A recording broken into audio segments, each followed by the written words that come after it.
It's 8 o'clock in Yerushalayim. This is what it's time to begin another halacha shir. We're talking about gelatin as a food ingredient. Is it kosher? And of course, the rules which govern gelatin are similar to many other additives, many other ingredients which are halachically in concept very similar, like glycerin. And what we saw last time was a series of sources oriented around the following principle. If something is not kosher, pork or whatever it is, it's not kosher. If the food is desiccated, dried until it's perfectly dry, ke'etz ba'alma, and turns into what is no better than a piece of wood, completely losing its status as edible pork or whatever it started out being, having lost its status as food, turned into something which is in concept no different than a piece of wood. The isur, the prohibition, has vanished, has lifted, and it's no longer considered, well, whatever it was originally, pork or blood or musk or whatever we have in the various examples that we saw last time. And then we began the application of this idea in contemporary food production facilities. And we were speaking specifically about the approach of the Minchas Yitzchak, Dayan Weiss, the head of the Eda Haredit here in Mea Sha'arim, here in Yerushalayim, the pinnacle of, uh, of kashrus in the world today. His opinion regarding bug juice. We had just begun this. You remember that bug juice made out of pulverized bugs. Bugs are raised in Mallorca. They are dried in the sun until they are perfectly dry, ground into perfectly dry powder. The powder, which is red in color, is then shipped to sausage factories all over the world, mixed with water, thereby making bug juice. And the bug juice is used as a colorant for sausage. What about kosher sausage? Can that can those pulverized bugs be used? Well, we were looking at the tshuva of Minchas Yitzchak, and let's just pick up with where we were. This.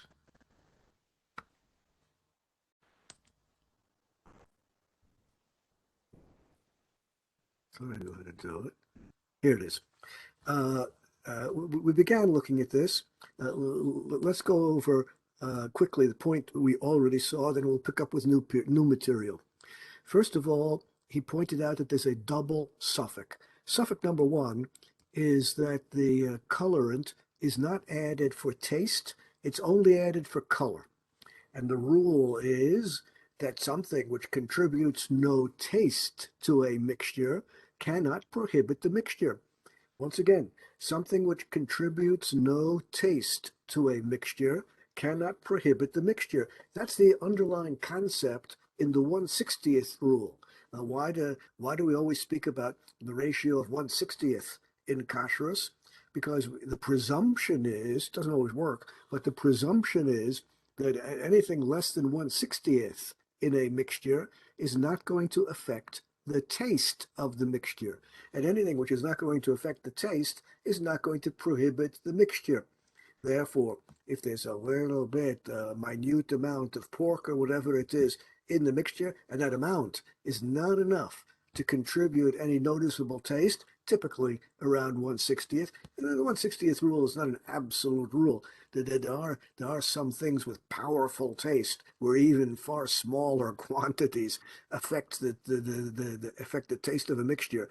But if it's true that 1/60th of the mixture consists of prohibited material, which is contributing no taste to the whole, and the whole thing is permitted. Well, something which is only altering the color, only altering the appearance, but not the taste, is not changing the taste, and therefore should not prohibit the mixture.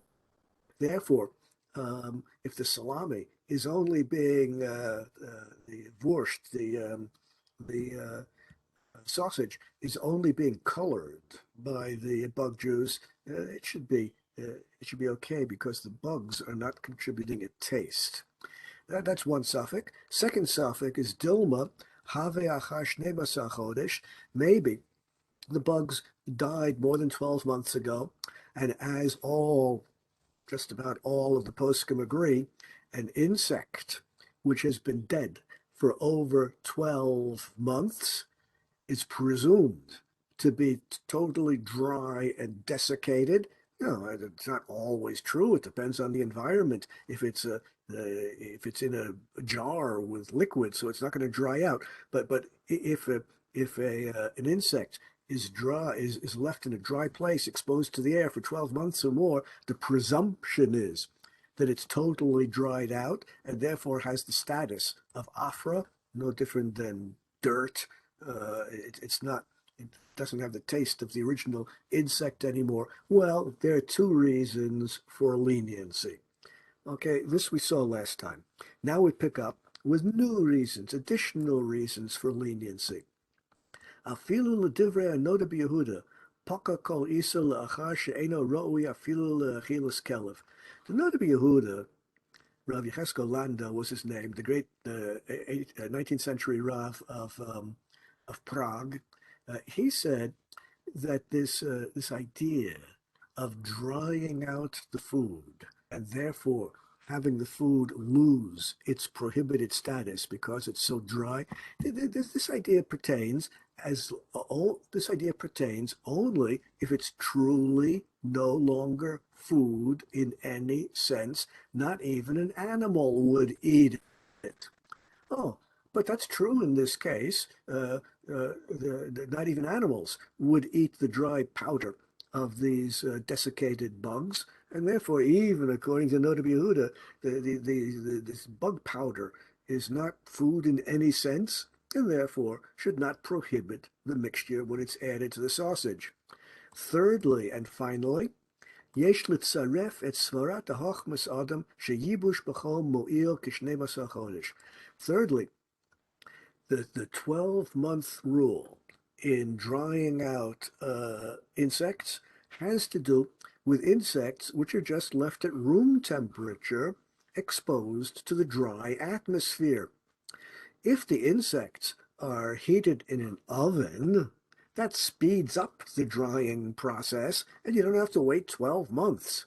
And since in Majorca, where these this coloring agent, these bugs are produced, um, they if they bake the bugs in an oven, you don't even have to wait 12 months. Now, this rule of the Chochmas Adam, that you don't have to wait 12 months if the bugs are heated in an oven, because that dries them out quicker. This, as I mentioned in passing last week, is the basis of the leniency, which is more or less universally embraced by the poskim today, that infested sesame seeds, infested poppy seeds, yeah, you name it, which are sprinkled on top of the dough before the dough is put into the oven to bake bread. The poppy seeds or the sesame seeds, which are sprinkled on top of the dough, are exposed to the heat of the oven, and therefore, even if they were infested, even if the poppy seeds or the sesame seeds were infested, any insects are going to be zapped. They'll be totally dried out by the heat of the oven, and you don't even have to worry about 12 months in that case. Well, that's the opinion of the Chochmas Adam, and that opinion is widely, more or less universally embraced among contemporary kashrus agencies. Bottom line, Rav Yitzchak Weiss, the author of the Minchas Yitzchak, the head of the Eda Haredit in Mea Sha'arim, passed away around 15 years ago, but he was at the top of the totem pole. Perhaps totem pole is not a good word to use for rabbis. He was one of the leading authorities in the rabbinic world. He saw his way clear to approve of the sausage, which was made with the pulverized insects because those insects are not contributing a taste. And even according to the stricter poskim, they're so dried out, they're not food in any sense. And even if we don't have proof that 12 months elapsed, they're desiccated in an oven, dried out in an oven, and that's really enough. Let's take these ideas one step further. The Achiezer Rav Chaim Ozer Grudzinski, he was the last of the great rabbanim of Vilna in Lithuania at the time of the Holocaust. And he was universally revered in Torah observant circles. Uh, in his tshuva, which we're about to look at, he was lenient regarding gelatin. This is the first great lenient tshuva addressing specifically the question of gelatin as an ingredient, and this tshuva we're about to look at is one of the few lenient opinions regarding gelatin. Let me point out in passing, before we take a look at his text, that another one of the great Lithuanian rabbis, Rav Yecheskel Abramsky, also one of the universally revered Torah personalities of Lithuania. He survived the Holocaust, Rav Abramsky. He wrote a tshuva in which he approves of what the Achiezer is about to say. He was a little bit younger. He knew the tshuva of the Achiezer that we're about to look at, the lenient opinion, and he wrote his own long, complicated, very long analysis of the issue, coming to the conclusion that the Achiezer was correct and the gelatin is permitted, assuming that it's dried out in the correct way, and we're going to see the parameters in a moment. He agreed with the Achiezer's leniency, but then at the end of his tshuva, he writes, I'm going to suppress my opinion and not tell anyone about it. I'm going to keep my lenient opinion secret and not reveal it to anyone. The reason, Rav Abramsky writes at the end of his tshuva, the reason I'm going to keep my lenient opinion secret, I'm going to suppress it and not publish it and not tell anyone about it, is because there's an idea out there in the Jewish world. There's an idea out there that Rabbanim can change halacha however they wish. Halacha biyad haposek kechomer biyad hayotzer. There are many people out there have the wrong idea, the incorrect idea, that Rabbanim have the power to somehow change halacha according to their will. And if I publicize my opinion, my lenient opinion, my permissive opinion regarding gelatin, I'm afraid I will strengthen that incorrect idea that many people have in their minds, and I don't want to do that. Therefore, I'm going to suppress my opinion and keep it secret. This, of course, leads you to wonder how I know about it, since he wanted to keep his tshuva secret and not publish it. Well, he sent a copy of his tshuva to the Tzitz Eliezer, one of the great rabbis of Yerushalayim, and the Tzitz Eliezer published it. That's how I know about the text of the tshuva. And you have the exact sources on the screen if you want to check it out. Let's see the Achiezer's arguments in favor of leniency in permitting gelatin to be used as an ingredient in kosher foodstuffs.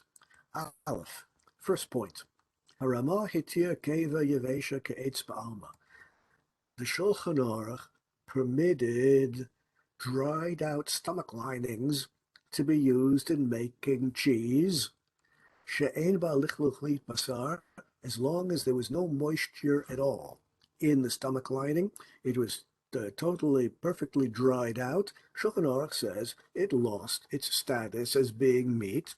Similarly, if the gelatin is made from bones and skin, or the glycerin, or whatever the product is, if it's made from animal parts, bones, skin, whatever, which is totally dried out, perfectly desiccated, no moisture in it at all, if that's the raw material out of which the gelatin is going to be made, well, that material has lost its status as prohibited food through the drying process. That's the first point. Second point. Yesh matir b'basar b'dam v'tolaim shenidyapshu. We have seen all the sources. Well, we haven't seen all the sources, but we've seen the principal sources which hold that meat, blood, prohibited insects, you name it, once they're dried out, they lose their status as food, and therefore, paka ha'isur, the prohibition is lifted. If it's not food anymore, it cannot be prohibited food. Kol shekain, all the more so. Yesh l'hatir atzamot, she'ena alehem isur nevela utrefa, all the more so should we be lenient with dry bones. Dry bones from pork or even beef, which was not properly slaughtered, bones are not flesh, never were flesh, and therefore don't have the status of basar, never had the status of basar. True, they're prohibited, but it's not the same as the prohibition which falls upon the basar, the flesh of the animal. And therefore, there's more reason to be lenient in dried bones than there is in dried flesh. Dried flesh, like the stomach lining, we saw the basis for leniency there. All the more so should one be lenient if the gelatin is made from dry, perfectly dry, desiccated bones, which never was flesh at any point in time. It's a second reason for leniency. Third, in the processing of gelatin, there are all kinds of harsh chemicals which are added to the bones for the chemical process necessary for producing gelatin. Hamelech, phosphor, the salts and the phosphorus which are used in processing gelatin.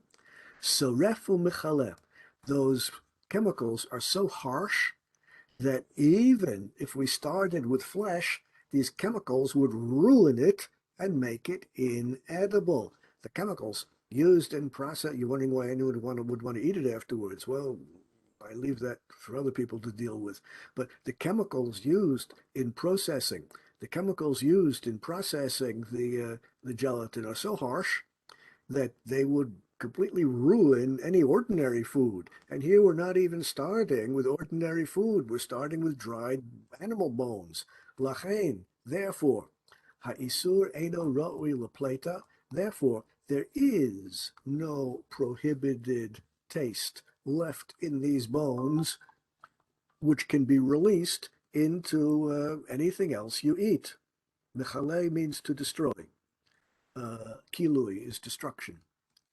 Mechaleh means to destroy. Mechaleh is an interesting word. It means to ruin, to destroy.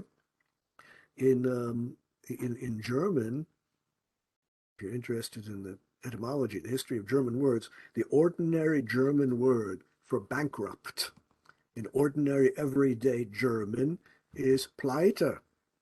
I'll spell that on chat for you. Pleite means bankrupt. He is pleite. She is pleite means bankrupt. Now, that German word, pleite, happens to be a Hebrew word which was assimilated into the German language. It's truly a Hebrew word. In the days of the Gaonim in Babylonia, after the close of the Gemara, when the Gaonim in Babylonia speak about a business venture which is collapsed and they've gone bankrupt. The business has gone bankrupt. The word used by the Gaonim to describe that is pleta, The owners of the business must seek refuge. Pleta originally meant refuge, and plitim are refugees. And when the owners of the business must seek pleta, refuge, that was the Gaonic way in Babylonia, in Hebrew, of saying that the business was bankrupt. That word then became common in Jewish uh, uh, business terminology in Europe and made its way into German and became the ordinary modern German word for bankrupt, a word deriving from rabbinic literature in the Babylonian period and in the Gaonic period in Babylonian. What makes this interesting is that the Jews in Germany, before the Holocaust, the Jews in Germany shied away from, refrained from using the word pleite among themselves. Among themselves, if the Jews wanted to say so and so is out of business, so and so is bankrupt, when the Jews were speaking amongst themselves in Germany before the Holocaust, they would not say so and so is pleite. They shied away from using that word. They were reluctant to use it. I don't know exactly why. Instead, they used the word mechule, which should mean destroyed or ruined. Uh, exactly the word we have in the text before us, mechale, to destroy or to ruin, mechule, destroyed or ruined. Uh, for better or worse, that word mechule, meaning destroyed or ruined, used by German Jews amongst themselves to mean bankrupt before the Holocaust, for better or worse, that's a Hebrew word which doesn't exist in the Hebrew language. It seems to have been invented by the German Jews when they speak amongst themselves. Here they had an opportunity, when speaking German, to use a proper, correct Hebrew word, which is embedded in the German language. They refrained from that, they shied away from it, and instead substituted a make believe Hebrew word, which they seem to have invented by themselves. So, in any event, that's footnote about Mechula. His point is, the Achi's point is, third point, Gimel, his third point is that the desiccated, chemically altered animal bones are not going to be are not going to release any prohibited taste into any mixture that they get into. There is no prohibited taste here which can be released into the mixture when the gelatin is part of of sweets, part of candy, or whatever it becomes part of. Imkain, ein chash belia. Well, if there is no prohibited taste which can be released, then we don't have to talk about prohibited taste being absorbed by the other ingredients in the mixture. There is no prohibited taste here. Ein bo isur klal. Turns out there's no prohibition at all. Well, his fourth and final reason for being lenient has to do with the opinion of the Shach. The Shach, in his commentary on the Yoreh Deah, wrote, Ein la'asot kein lechatchila. Although all this is true, although all this is correct, and although the final food product is going to be permitted, even though it has gelatin in it made from prohibited animal bones, even though all that is true, lechatchila, it's not the correct way to prepare food. Um, the the problem here is, let's get this on chat, ein mevatrin isur lechatchila. There we have it. The rule is ein mevatlin isur lechatchila. You're not allowed to put a few drops of milk into the chicken soup, even though the final chicken soup is going to be prohibited because it's only a few drops, less than a 60th. No one is going to be able to taste the few drops of milk in the chicken soup. Even though the final result is going to be permitted, you're not allowed to add the milk to the chicken soup. A little bit of pork, which falls into the chulent, if it's only a little bit, less than 1/60th, not enough to contribute a taste, a noticeable taste to the cholent. Well, it's not going to prohibit the cholent, but still, you're not allowed to add it yourself. That's a rabbinic prohibition. Ein mevatlin isur lechatchila. You're not allowed. It's a rabbinic prohibition to add a prohibited ingredient to a mixture, even if the final result is going to be permitted. And therefore Jews shouldn't. Therefore Jews shouldn't do it. Ah, zehu. Therefore Jews should not add gelatin to an ingredient. If the non-Jews did it, well, we don't. We have no objection to non-Jews preparing and eating non-kosher food. We have no interest in imposing our mitzvahs, our commandments of kashrus on non-Jews. They're free to prepare food and eat food however they wish, but Jews should not do it. And therefore, if it's a Jewish factory producing gelatin and adding it to the foodstuffs, the Shach says that's not okay. Rak bivnei me'ayim katav kein, aval lo ba'atzamot. When the Shach wrote what he was talking about flesh of the animal. He was not talking about bones. And therefore, there's no particular reason why the strict position of the Shach, which not everyone agrees to, incidentally, but there's no reason why the strict position of the Shach need be applied to desiccated animal bones. Bottom line, Achiezer, the great Rav Chaim Ozer Grzinski of Vilna, came to the conclusion that gelatin is a permitted ingredient in kosher foodstuffs, usually used in sweets and candies. It does have other uses, but that's mostly what it's used for.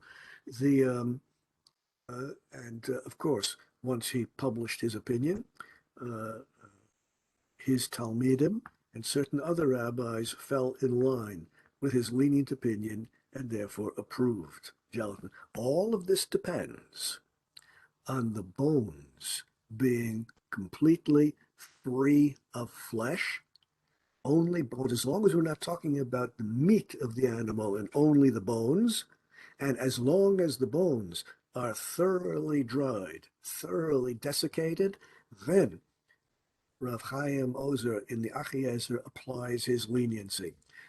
As he points out, the leniency does not necessarily apply to flesh, which has been dried out. Therefore, the bones must be perfectly clean at the beginning of the processing. And of course, they must be perfectly dry at the beginning of processing.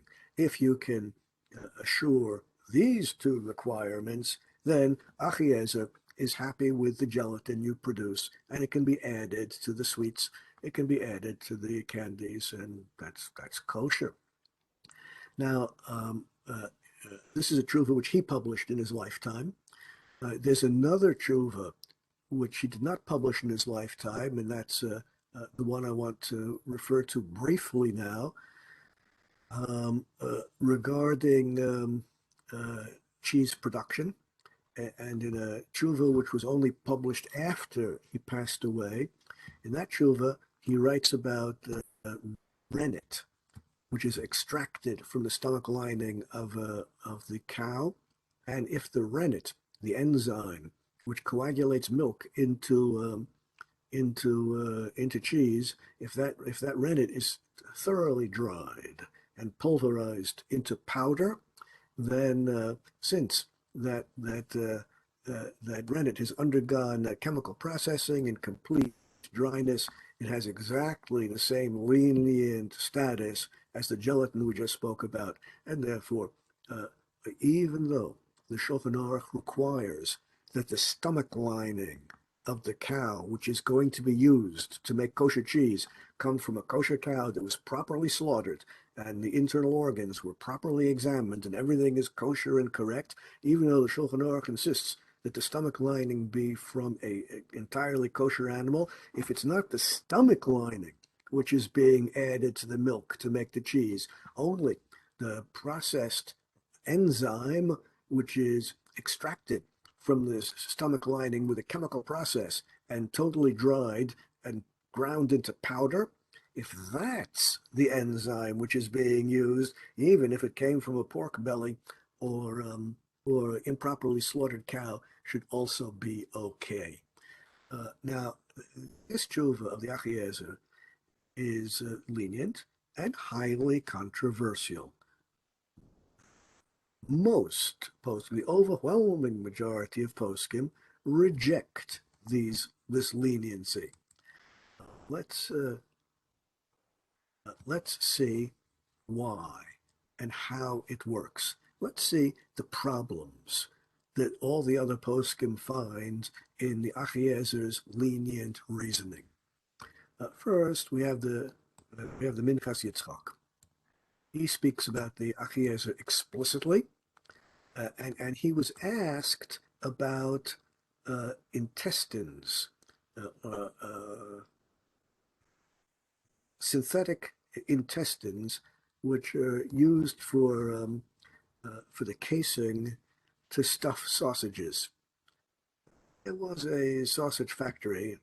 It's still there, actually. There was a sausage factory in France, Kosher sausage factory, which was stuffing the casing, the skins, to make sausage. And in the world today, the world's largest producer of sausage skins is a Union Carbide, and they have many different kinds of sausage skins used for different kinds of sausages, and many of the sausage skins are synthetic, and many of them are made with, among other ingredients, casein.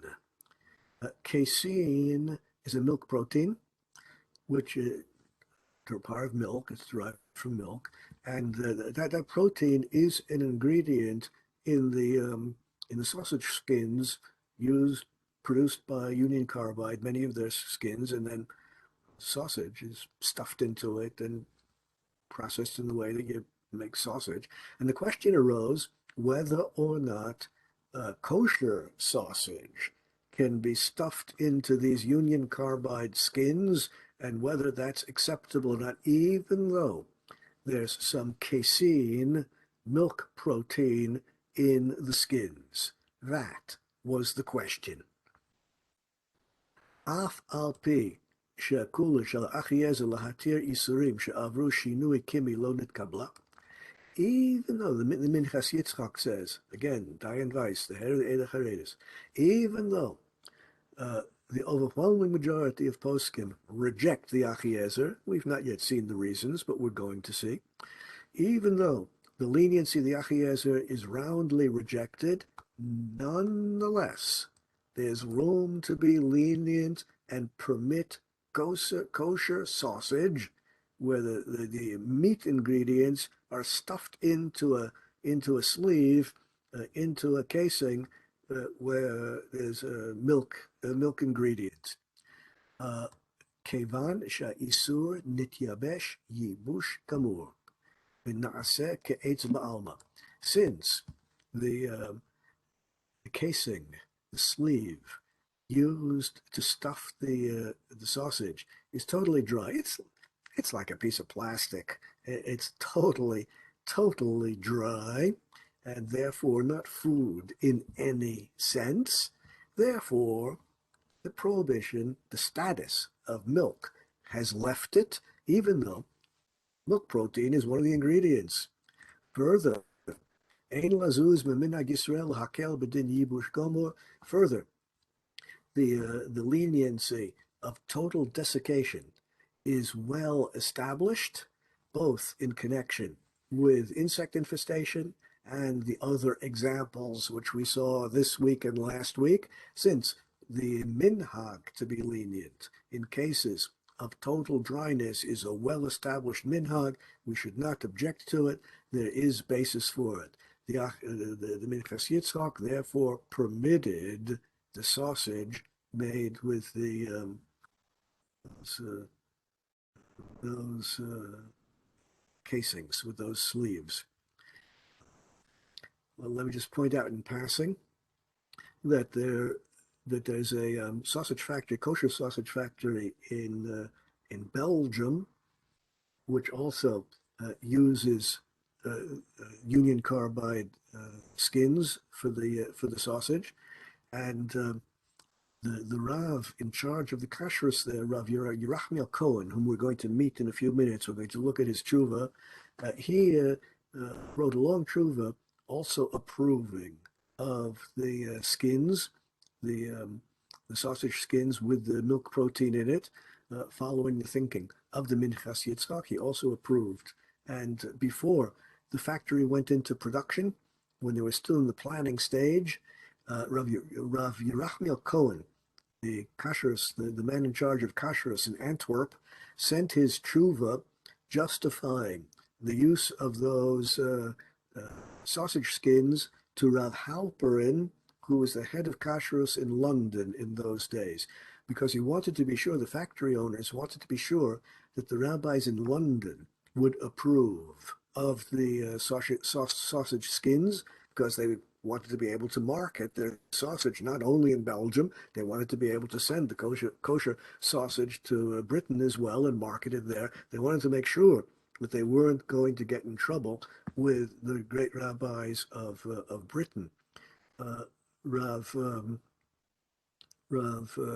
Halperin of London wrote a tshuva in response to Rav Cohen in Belgium, approving of everything he said. We rabbis in London will have no objection to that sausage being sold in kosher markets here in London. It's fine because the same reasoning, totally desiccated, but Rav Halperin said, we rabbis in London will not approve of writing the word mahadrin, kosher lemahadrin, on the label. Kosher it is, and we will give our approval, but we don't want the word mahadrin on the label because there's a little question here. Our opinion is a lenient one. We permit it, but it is something which is questionable, and therefore the word mahadrin should be omitted. And similarly, we don't want to see the word glat on the label. Kosher it is, but glat kosher it is not, because there's a question here which had to be resolved. It's true. We resolve it in a lenient way and we think it's permitted, but there's room here for other rabbis to have a different opinion and perhaps be strict, and therefore we don't want the word glat on the label. Call it kosher, but not glat kosher. Now this tshuva of Rav Halperin is itself very interesting for one very important reason. We learn from this tshuva of Rav Halperin that the word glat and the word mahadrin are not very well defined halachic terms. In halachic terminology, like lahavdil, any other professional field, there's specific technical terminology which has very specific meanings. The word glat in kashrus, or the word mahadrin in kashrus, these two words do not have any precise, specific definition. Many people will be happy to tell you that the word glat added to the label means that the surface of the lungs was smooth. There were no sirchot, no adhesions there, no sign of no sign on the pleural membrane surrounding the lungs, no sign of any lesions on the pleural membrane, on the membrane surrounding the lungs. The membrane was perfectly smooth. Many people will be happy to tell you that's the meaning of glat, and therefore the animal is surely kosher.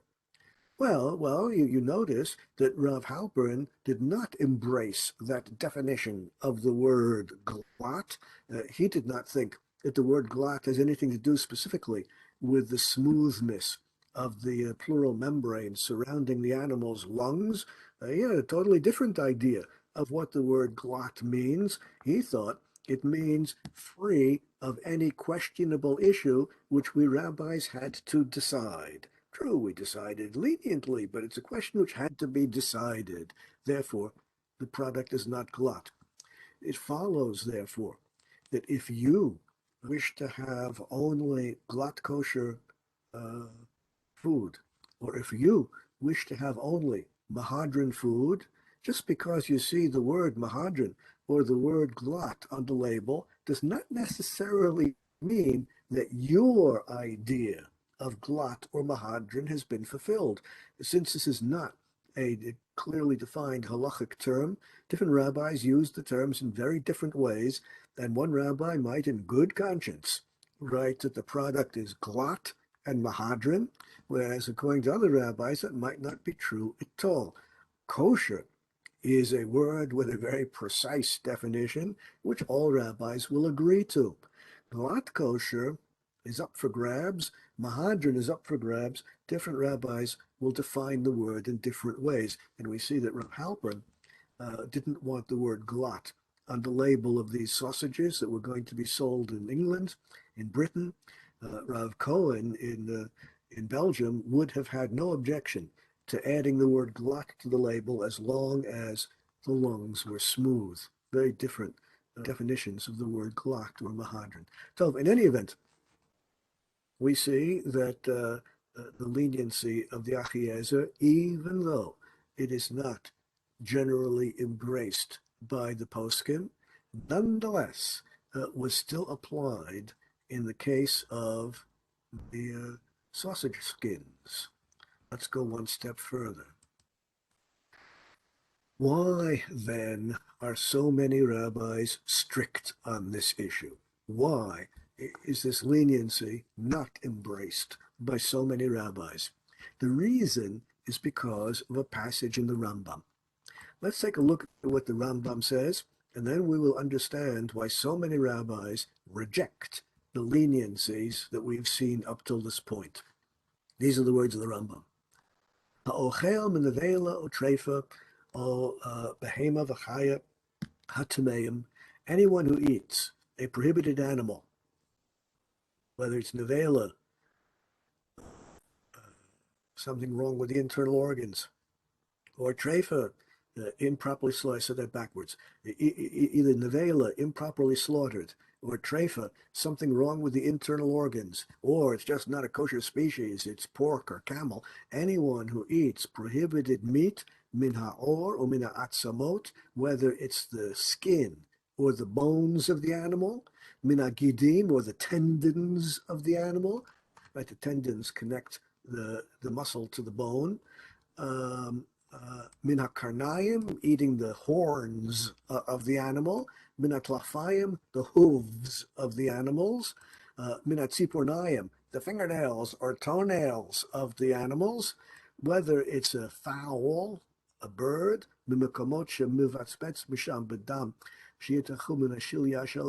or any other part of the animal or bird, doesn't matter what, eating any part of the prohibited animal is prohibited, af al pi shehu asur, even though these parts of the animal, which are not flesh, the skin, the bones, the horns, the fingernails, even though these parts of the animal, which are not food, are still prohibited, even though that's true, although you're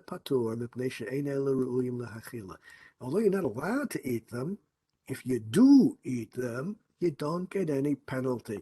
You're not allowed to eat the horns or the fingernails of the prohibited animal, but if you do, you're patur. There's no particular penalty, but you're still not allowed to eat them. Ein mitzdarfim basar lekazayit. And of course, in order to get penalized min hashamayim, in order for a divine penalty to fall upon you, you have to eat at least a kazayat. That's a minimum amount of food, and there has to be a minimum amount of flesh. A little bit of flesh and a little bit of fingernails together, they don't join together to add up to a kazayat, the amount of food which has to be eaten in order for a divine penalty to fall upon you. Well, you'll notice that the Rambam said that the animal is divided into two parts. Parts of the animal are flesh, prohibited, and you get a penalty. Other parts of the animal, like the horns and the fingernails, things which are inedible, are prohibited, even though there's no penalty associated, no punishment associated with eating them. This leads Rav Moshe Feinstein in the Iguris Moshe and most contemporary poskim to the conclusion that we cannot rely on the Achiezer's leniency. The Achiezer's leniency, after all, is rooted in the idea that inedible parts of the animal are free of prohibition, and the Rambam says explicitly that they are not free of prohibition, even though they are in no sense food, fingernails and the horns, even though they are in no sense food, still you're not allowed to eat them. And therefore, even if the bones are thoroughly desiccated and so forth and so on, you're still not allowed to eat them. And even though there'll be no punishment imposed upon you from the heavens. Now, of course, the question arises right away: this prohibition to eat the inedible parts of the animal. The question arises right away: is this itself a Torah prohibition, or is it a rabbinic prohibition? Since the Rambam says prohibited but no penalty, Rav Moshe Feinstein and the other Acharonim are led to the conclusion that the consumption of inedible parts of the animal is only a rabbinic prohibition, but still prohibited. And therefore, the gelatin, which is indeed processed from inedible bones, is still rabbinically prohibited. That's the conclusion which the Igros Moshe and the vast majority of rabbis are left with today, that the gelatin made from non-kosher animal bones is still rabbinically prohibited, because that is the opinion of the Rambam. And therefore, the Acharonim roundly reject the leniency of the Achiezer. It's not only the Achiezer. I pointed out that the Rav Bramsky also approves of that leniency. Two great rabbis, not a single rabbi, two great rabbis. However, there is a lot of misunderstanding about this generally accepted rabbinic prohibition on inedible parts of the animal, including gelatin and glycerin. There's a lot of misunderstanding. Let's take a look at Rav Moshe Feinstein, where he clarifies exactly what it is he's referring to. The tshuva we're about to look at is a long tshuva, which deals with many issues. I'm only going to quote the part of the tshuva which deals with gelatin and glycerin, which in concept is very similar. The tshuva deals with yash blended. Yash blended is blended whiskeys. You know, the word whiskey means different things in different countries. In North America, when people say whiskey, they're referring to bourbon. In Britain, when people say whiskey, they're referring to Scotch. But as far as the halacha is concerned, most brands of Scotch, most brands of bourbon, most whiskeys on the market today are blended. That is, it's not a single malt, but a blend of different products in order to get a uniform taste. Whether it's Jack Daniels or, well, doesn't matter what the brand is, Glenfiddich, the customer is always expecting a uniform taste to the product, and therefore, in the distillery, the distillers will blend different products together in order to always get a consistent color, aroma, and taste. So the customer gets exactly what the customer is expecting. Now, in order to always get the same taste, one of the ingredients which is often added to whiskey is glycerin. It's true that the finer brands do not add glycerin, but many of the cheaper brands do indeed add glycerin. What about the blended whiskeys where one of the ingredients is glycerin? Glycerin, from the halachic point of view, is in concept the same as gelatin. Well, the Igros Moshe says, and these are his words, mitzad chashash ta'arovet glycerin. As far as the possibility that blended whiskeys might have glycerin in them, and many of them do, as far as glycerin as an ingredient is concerned, glycerin made from non-kosher animals. Hine, behold, glycerin udavar she'eno noten tam. Glycerin is not added to the whiskey for taste. Glycerin does not change the taste of the whiskey. You're beginning to wonder, well, what do they add it for? Why do they add it if it's not added for the taste? They add a little bit. Why do they add a little bit of glycerin if it's not going to affect the taste of the product? Lo nitan litam, the glycerin is not added for the taste of the whiskey. Ela kidei sheyihya kal levloa. The glycerin is added so that the whiskey will go down smoothly down the throat. That's a complicated way of saying that the glycerin is added for texture, not for taste. Oh, and we know, we've seen over and over and over again, we know that anything which does not contribute a prohibited taste to a mixture cannot prohibit the mixture. Therefore, even though the glycerin is made out of prohibited stuff, prohibited animal bones, still it is not adding a prohibited taste to the whiskey. It's only altering the whiskey's texture, in the words of the Igros Moshe, making it go down smooth, down the throat, kal levloa, easy to swallow. Therefore, there's no issue of taste here, and the blended whiskey is permitted. Igros Moshe has just permitted ordinary blended whiskeys on the market, even though one of the ingredients might very well be prohibited glycerin. Now, this is part of a longer tshuva. The rest of the tshuva deals with other possible prohibited ingredients.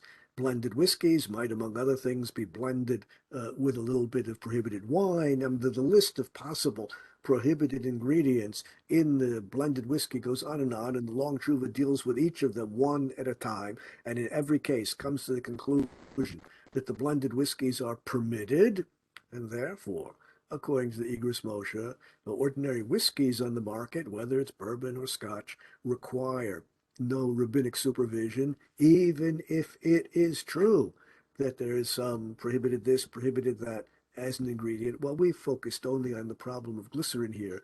If you're interested in the other issues, well, you can take a look at the tshuva and go through the points one at a time. After having come to the conclusion that gelatin, even if it is of prohibited origin and added to the whiskey, will not prohibit the whiskey, he then says, Lachain, therefore, chazinin, we see, we see that none of the great rabbis have prohibited ordinary brands of scotch or bourbon. Indeed, the rabbis are drinking this stuff themselves at a kiddush, at a simcha. No one prohibits it. וגם כמעט כל ישראל שבמדינות אלו שתו זה. All the Jews are drinking some brand of whiskey, and chas v'shalom, heaven forbid, should we say that there's some prohibition here in concept. There's no reason why it should be prohibited, and in fact, the rabbis and so many Jews are drinking it. It's permitted. The halacha is it's permitted. Even if the Jews are not prophets, they are the descendants of prophets, and they correctly figured out that the blended whiskeys are okay. All this is halacha. Bal nefesh, but someone who wants to be machmir above and beyond what halacha requires, yesh lo lahachmir alatzmo. Now you can be strict for yourself, if you wish, and refrain from drinking blended whiskeys which do not have a hechsher. If you wish to be strict, you can be. It's not foolish. It's not silly.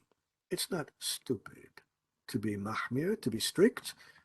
We will not mock people who are strict. It makes perfect sense if you do not wish to rely upon this leniency. And indeed, Rav Moshe Feinstein himself mentions at the end of this tshuva that he, in his house, did not have whiskey without a rabbinic hechsher, without rabbinic supervision.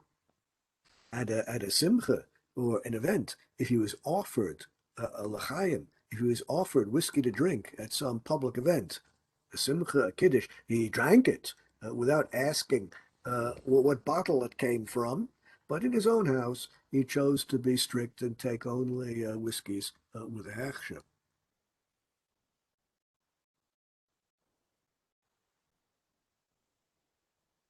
Yes, correct. Okay, now let's take this idea of the Igros Moshe one step further. It's clear that according to the Igros Moshe, even if you hold the strict position that the gelatin or the glycerin is prohibited, even if you hold that, it's still not prohibiting a mixture to which it is added.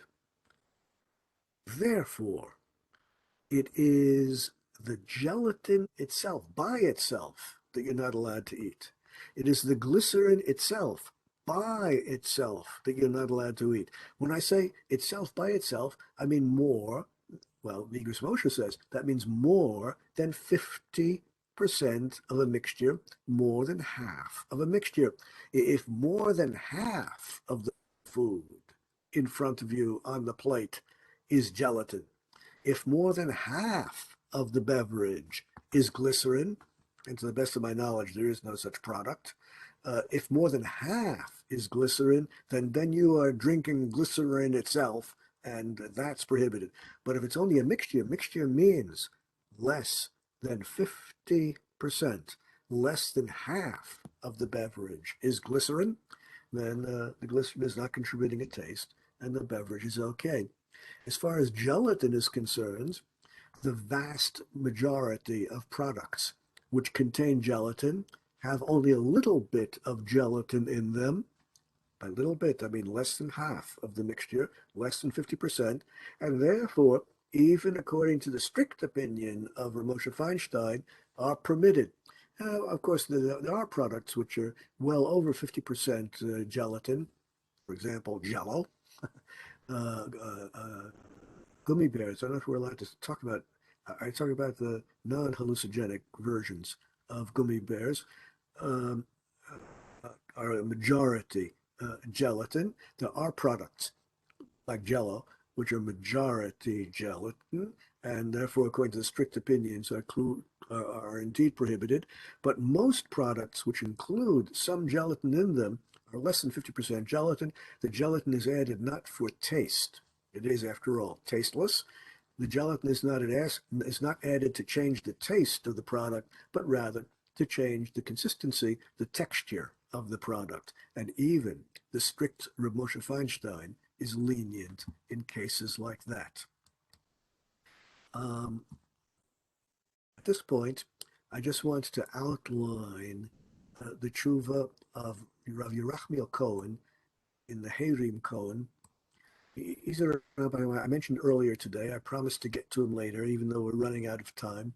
He was the rabbi in Belgium who was responsible for, still alive today, he's still responsible for most of the kashrus. He's the head of the kashrus in Antwerp. Um, uh, in this tshuva, he deals with a factory which manufactures gelatin from non-kosher bones. He writes in the beginning of his tshuva that, of course, no self-respecting kashrus agency in Europe or North America would give their approval to this gelatin. After all, it's made from non-kosher bones. But there are some rabbis in Israel who were disciples of the Achiezer and are therefore following the Achiezer's leniency and giving their approval of putting gelatin made from entirely desiccated dried bones. These rabbis in Israel, some of them are permitting adding it to foodstuffs, and therefore I'm happy to supervise the manufacture of the gelatin in Belgium to make sure that it will fulfill the requirements of the Achiezer and be made out of pure bones, no flesh, attached to the bones and the bones perfectly dry. Well, I'll supervise that not because we are going to allow it in any European kosher product, not because any North American kashrus agency will accept it, but there's some rabbis in Israel in the Rabbanut who want to use it. So I'll supervise the factory for them.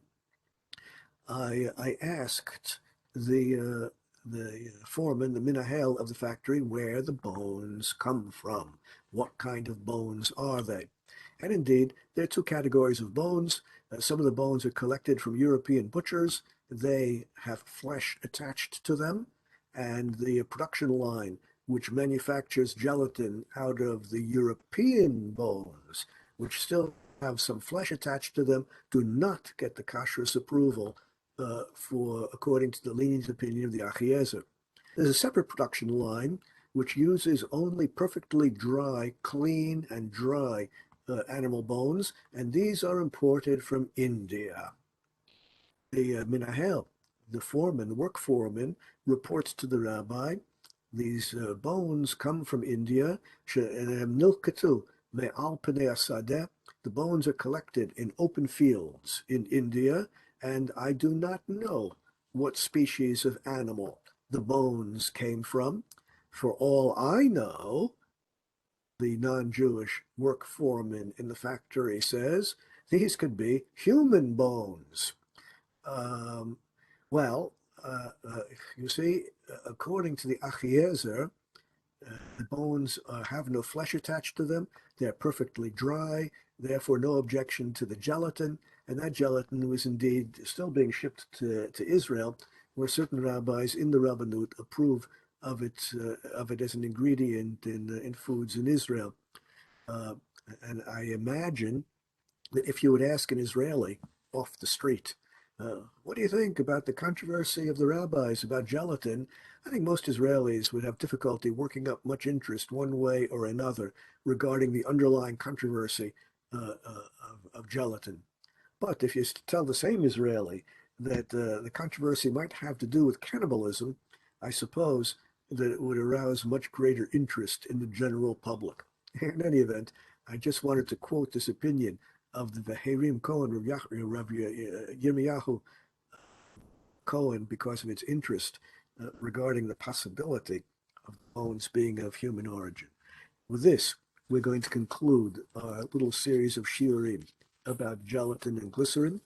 Next week, in this time slot, I'm going to be speaking about the kashrus of glass utensils made out of glass, used for both milk and meat, used for kosher and non-kosher.